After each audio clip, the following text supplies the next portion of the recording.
আলী যখন জন্ম হয়েছিলেন আপনারা শুনেছেন 3 দিন ধরে চোখ খুলছিলেন না। আবু জেহেল খোলাবার চেষ্টা করেছিল, আবু জেহেলের গালেও চড় মারা হয়েছিল। 3 দিনের বাচ্চা আবু জেহেলের গালে চড় মেরেছিল। সুবহানাল্লাহ। হযরতে আলী মুর্তজা জিনার শান দেখুন, জিনার মান দেখুন। হযরতে আলী 3 দিন পর, 3 দিন হয়ে গেছে এখনো চোখ খুলেনি। আল্লাহর নবী পয়গম্বরে আযম হযরতে আলীর বাড়ি পৌঁছে গেলেন। দেখলেন হযরতে আলী 3 দিনের বাচ্চা চোখ বন্ধ করে শুয়ে আছেন। আমার নবী পৌঁছে গেলেন, হযরতে আলীকে কোলে তুললেন। কোলে তোলার পরে আমার রাসূলুল্লাহ হযরতে আলীর চক্ষু মোবারক একটা চুমা দিয়েছেন। যেমন এই চুমা দেওয়া হযরতে আলীর সঙ্গে সঙ্গে চক্ষু মোবারক খুলে দিয়েছে। আলীকে জিজ্ঞাসা করা হলো, আলী তুমি 3 দিন পর্যন্ত চোখ কেন খুলছিলে না? আলীর আকীদা দেখেন, আলীর ঈমান দেখেন, নবীর সাথে মহব্বত দেখেন। আলী বলছেন, ইয়া রাসূলুল্লাহ, ইয়া হাবিবাল্লাহ, ইয়া রাসূলুল্লাহ, আপনার পদতলে আলীর জান কুরবান। ইয়া রাসূলুল্লাহ, আমার ইচ্ছা ছিল, আমার আকীদা ছিল যে আমি জন্ম হওয়ার পরে সর্বপ্রথম যখন চক্ষু মোবারক আমি খুলবো, সর্বপ্রথম চোখ খোলার পরে আমি পৃথিবীতে আসার পরে সর্বপ্রথমে মক্কাকে দেখবো না, মদিনাকে দেখবো না, হীরাগহকে দেখবো না, কাবা শরীফকে দেখবো না, মাকে দেখবো না, বাবাকে দেখবো না, পৃথিবীর কোন ব্যক্তিকে আমি দেখবো না। সর্বপ্রথম আমার যখন চোখ খুলবে, আমি যখন সর্বপ্রথমে চোখ খুলবো, আমার রাসূলুল্লাহকে যেন দর্শন করতে পারি। সুবহানাল্লাহ। একবার বলুন না সুবহানাল্লাহ। সুবহানাল্লাহ। নীল লাগছে কি আপনাদেরকে? মাশাআল্লাহ। হ্যাঁ, তো যাই হোক, তো তিনার আকীদা ছিল যে নবী কে আমি সর্বপ্রথম দেখব। এই আলীর শান কি! সুবহানাল্লাহ। হযরতে আলী ইনার ব্যাপারে বলা হয়েছে, সুবহানাল্লাহ, খাইবারের কালআ যেটা দরজা, যেটা 70 জন সাহাবী মিলে যেটাকে হিলাতে পারেনি, হযরতে আলী ওটাকে এক হাতে দূরে চালিয়ে দিয়েছেন। বলুন সুবহানাল্লাহ। সুবহানাল্লাহ। এই হযরতে আলীকে বলছেন যে তোমার জন্যই বোধহয় ফাতেমাকে রেখেছেন। কে বলছেন এটা? আবু বকর সিদ্দিক বলছেন। আবু বকর সিদ্দিক কে ছিলেন বাবা? আবু বকরের ব্যাপারে আপনারা শুনেছেন। আবু বকর এমনই একজন ব্যক্তি যার ব্যাপারে আমার নবী বলেছেন, সারা উম্মতির সারা জীবনের নেকিকে যদি একটা পাল্লাতে রাখা হয়, আবু বকরের একদিনের নেকি যদি একটা পাল্লাতে রাখা হয়, আমার আবু বকরের নেকির পাল্লাটা ভারী হবে। সুবহানাল্লাহ। তার সাথে আর কে ছিলেন? ওমর ফারুক ছিলেন। ওমর ফারুক কে ছিলেন? ওমর ফারুক ওই সাহাবী যার ব্যাপারে আমার নবী বলেছেন, আসমানের তারা যতগুলো আছে এর চাইতেও আমার ওমরের নেকি বেশি। সুবহানাল্লাহ। সুবহানাল্লাহ।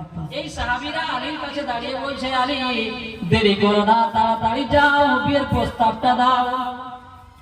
আলী চিন্তা করছেন যে আল্লাহ, আমি কোন মুখে নবীকে গিয়ে বলবো যে ইয়া রাসূলুল্লাহ, আপনার মেয়েকে আমি বিবাহ করতে চাই, বিয়ে করতে চাই, নিকাহ করতে চাই।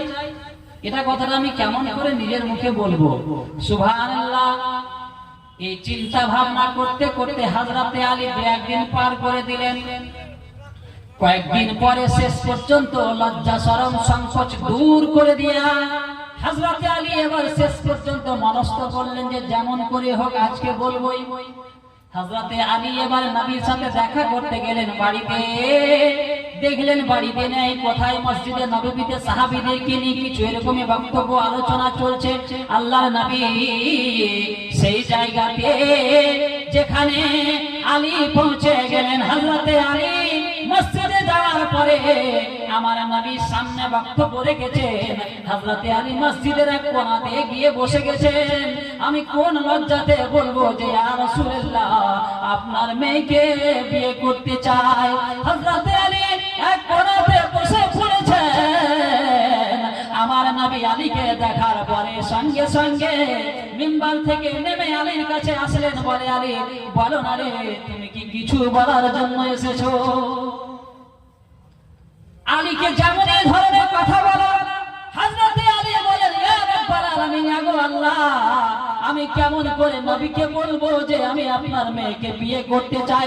ইয়া রাসূলুল্লাহ, আমাকে শক্তি প্রদান করুন, আমি যেন নবীকে বলতে পারি যে নবীর সামনে জিন্দেগিতে মুখে আমি কথা বলতে পারিনি, আজকে নবীর সামনে কেমন করে বলবো যে আপনার মেয়েকে বিয়ে করতে চাই।